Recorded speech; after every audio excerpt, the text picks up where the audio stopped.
সালামটা কখন থেকে আসছে?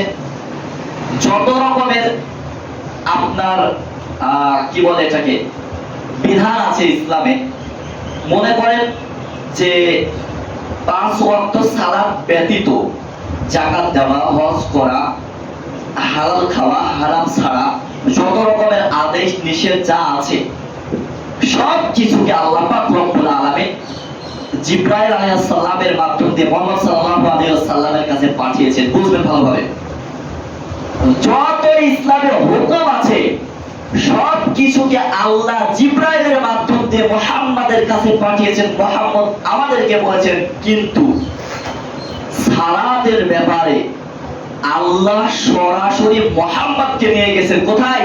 মেরাজে। কোথায় নিয়ে গেছিল? আল্লাহ মুহাম্মদকে নিয়ে গেছেন, নিয়ে গিয়ে বলছেন যে তোমার উম্মতের উপর সালাত 50 ওয়াক্ত ফরজ। মুসা আলাইহিস সালাম মেরাজের হাদিস আপনাদেরকে শুনিয়েছি, লম্বা হাদিস।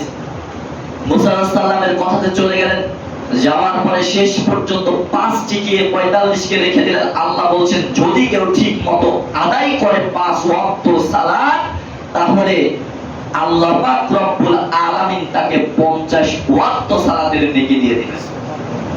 বুঝেননি? ইসলামের যত বিধান আছে, ইসলামের যত বিধান আছে, যা আছে সালাত ব্যতীত যত বিধান আছে, আল্লাহ পাক রব্বুল আলামিন মুহাম্মদ সাল্লাল্লাহু আলাইহি ওয়াসাল্লামকে নিজে নিয়ে চলে গেছেন।